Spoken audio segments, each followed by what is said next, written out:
Stewards first brings to me the idea that we are stewards of the resources that were given to us and the talents that were given to us and the opportunities that were given to us.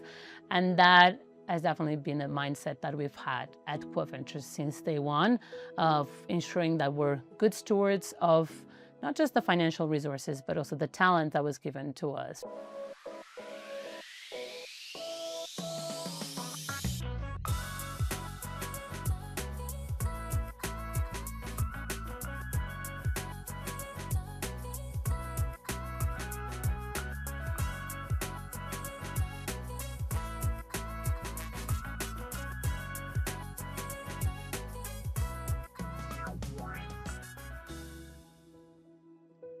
Growing up, my dad used to love numbers, and I thought this is also something that I would also do. It's been my passion from onset. I really did know how to get into the space, but in one way or another, I would say God aligned my steps. I have always liked seeing people being independent. So seeing how entrepreneurs are being equipped at Kua Ventures, it was motivating for me, and I was like, this is where I want to be in. The beauty of finance is that you get to deal with the numbers. So you can always advise from a point of information because you have the data right in your hands. And even sometimes making decisions using those numbers is what really motivates me to come every day. There's Christ-centered investment. There's this social angle to work. That really interested me to join Kua Venture. It was a challenge to find an organization that can bring both faith and finance in one.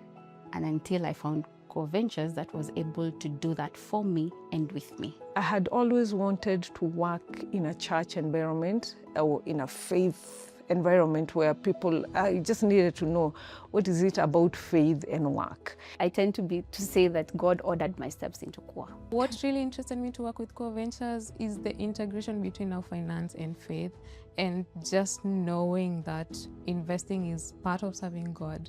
The team has been very important in a number of obvious aspects, but maybe a few even additional ones that really bring a lot of value to the entrepreneurs. Me not being Kenyan really creates the need for the team to educate me, let's say, in some of the cultural aspects of Kenya, and just making sure that I'm not removed from understanding the realities of Kenyan businesses and Kenyan culture and Kenyan dynamics.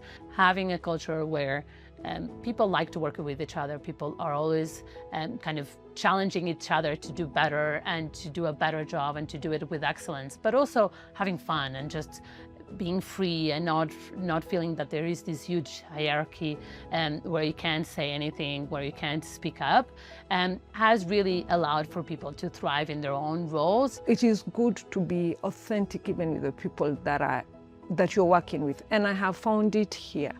So I just love the interaction, first within Kua Ventures, the culture that we have at Kua, and then of course by extension, the ecosystem. It always feels like home. It's open. I like the open conversations I can have with any member that's in the Kua Ventures team. That aspect of just being able to interact with our portfolio companies one-on-one, they are very transparent with us, and just creating that environment where a founder can just approach you and they're like, Lillian, I'm really struggling with this, and I'm able to provide solutions to that. I think it's something that I really enjoy doing. What makes Kua Venture stand out is the relationships. It's how they look at finance, how they look at people, or even the people they're investing in, their partners. We invest in people to invest in businesses. So we invest in people first before we invest in the business. Kua has had an impact even in the portfolio companies that they are supporting. The impact that is there is also in job creation. Behind every data or statistics, there is a person. There is a founder, there is a team, and there is a business, and a family that is dependent on that business for it to thrive. If I take you back to the African context, you know that if one person in a family is employed, you know the trickle-down effect. It's like 20 people are gaining from it. Every day when I wake up, I'm always like, one more job today, one more job today. Sometimes when I look at Kua, it feels like it's a whole ministry in itself, just that we don't have a cross at our door that says, hey, we are here working for God. So it is not only about doing work for Kua, but I'm also doing it for the Lord. I recently attended the founders' breakfast, and one of them was like, the funding that Kua gave us is what unlocked the growth that we have right now. The funding that Kua gave us helped us to move from analog to digital kinds of printing. The funding that Kua gave us has given us these machines that we are using, such that even the quality of our work, the quality of customers, what we are producing has really improved. And that is Kua for you. The motivation to come to Kua Ventures every morning is the culture here. It feels like a family or like a home. But one of the things about coming to this office is that I will walk in and I'll make a joke, and nobody will carry me and feel like it is a bad thing. I have found a team that shares the same passion. Not just working for the sake of checking a box, but a team that also wants to support the best way they can, even if they're not in the investment department, but what else they can do to help the investment department be set up for success. I can be a very social person. So I just love the interaction. First, within Kua Ventures, the culture that we have at Kua, and then, of course, by extension, the ecosystem.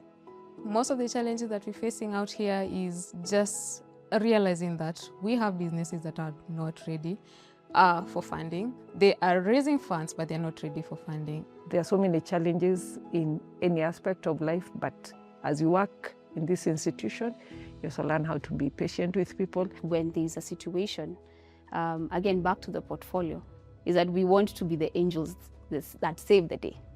And so sometimes it's impossible. Let's be realistic about it.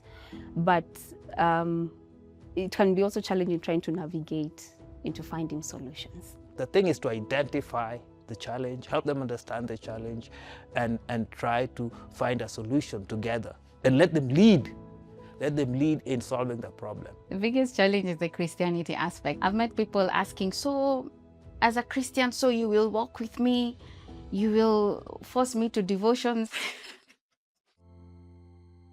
Just be you, and don't make it look like you have to be so good to the investor for them to give you funds.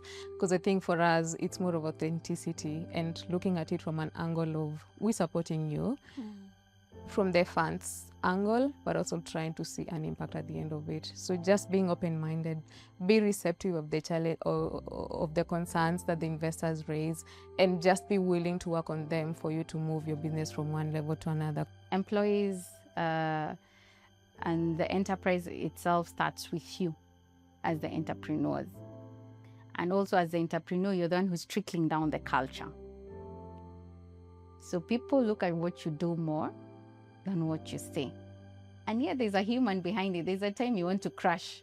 Employees are happy when date's 25, date's 31st, on fasts. When it comes to salary, they're always happy because they are receiving, but they don't know the employer on the other side, who's the entrepreneur. Actually, on those dates, they're the ones who are the most stressed because they have to ensure that they meet your expectations so that you can continue delivering in the organization. A day at a time. You'll have a 6-year plan, and as you should, right? Every new year you have a whole plan for the year, but you have to be very open each and every day when you wake up to navigate through that day, to navigate through the goal of the day, and then you face the next day. And with that, as we say in Swahili, haba na haba hujaza kibaba. So with the little that you're doing every single day, taking one day at a time, then you realize maybe when the year comes to an end that you've done so much. I mean, it takes such courage to do what they're doing. So as they face the challenges, they shouldn't despair. And these problems are normal in in business. Innovation is very important. If you face this, being tactical enough to change route and have another strategy. So the advice is always keep your heads up, be honest, and so that we can help you innovate when you need to. I believe we do not operate in a vacuum, and that is why we have regulations out there to protect you and to protect consumers of your products. So I would just advise them to ensure that they are compliant. One thing we've really tried to create is an environment where the entrepreneurs feel at ease and connect with each other and learn from each other. And so doing that through workshops and through different engagements. And that starts from the team.